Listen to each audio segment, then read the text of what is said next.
y'all. I'm Kristen Gilmore. So glad to see you today. I want to come to you with a message or a question. My question is, whose life are you living? Is it yours? Is it your parents? Is it your husband's or your boyfriend's life? Is it your boss's life? Whose life are you living? Huh. This came to me because I realized early on, I was young and I was opinionated off top. I was a problem for my parents. I am a middle child. My sister is 26 months older than me, and she made it hard for me, y'all. That girl did everything my parents told her to do. She thought that the Lord handed them the script and said, this is what you do, this is perfection. And she was like, check, check, check, check, check. And then I came, and my parents were like, who the heck is this? Whose child came out of my womb? Who is this rebel who just defies everything and always asks me why? Y'all, I mean, at first it started out as a game, right? Everything my mom said, I was like, why? I want to know why. Kristen, clean your room. Why? Kristen, don't touch the stove. Why? Kristen, go to bed at 9 o'clock. Why? And so, old school parents are just like, cause I said so is what you got as an answer. But I was playing at first because I realized it rhymed a little bit. It gave me a nice beat. Why, right?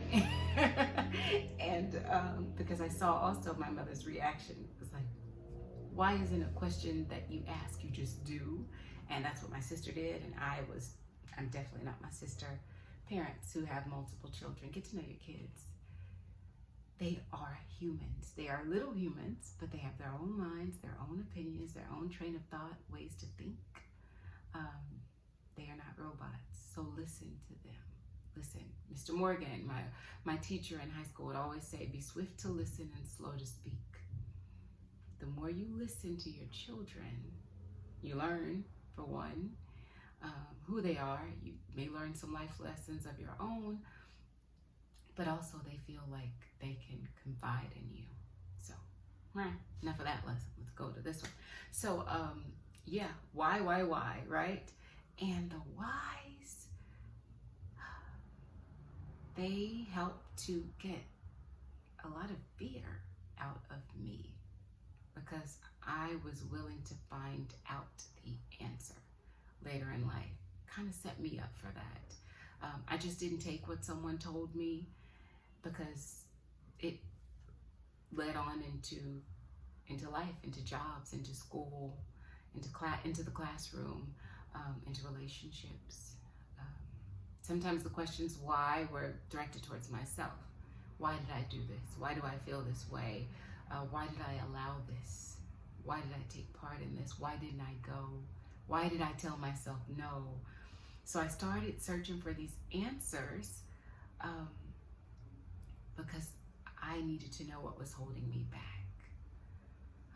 So I'm saying all of this to say, ask the questions, right? Be that person who isn't afraid of the outcome on the other end, and don't take everything that someone gives you. Find out the why. And in me finding out the why, it made me fearless. Can't completely say fearless. It made me do it anyway. So that whatever I was afraid of, I ran to. And so it also made my parents go, she's gonna be all right. She's gonna be okay. Because I wasn't doing anything for them. I was doing it for me. So when I got in that relationship, I didn't stay because he wanted me to. I didn't take what the guy gave me because I felt like I was owed it. Now that I did do that in life lessons. I did in the lessons I had to learn. But in the ultimate relationship, which is my marriage, learned so much from my previous settlements and settling and not knowing my worth and who I was, that my whys had showed back up again. And not only have they showed up, I reacted to them. So, who are you doing it for? What are you doing? Who are you living for? Are you living for you? Are you living for affirmations? Are you living your parents' dream and not your own? Are you staying out of comfort and not because you trust that it'll all be okay? Are you not following that dream because you fear the outcome, whereas the outcome of you not doing it is worse than anything on the other side? Because at least you can always go back to, your comfort should be that you can go back to what you were doing before because you already know how to do that. You know, who are you living for?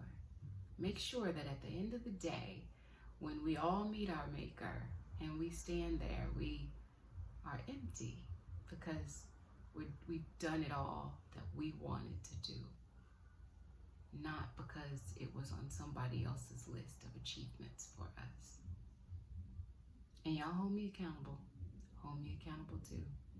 I like accountability, and make sure that I get done what I said I was going to get done. All right, I love y'all. See you next time.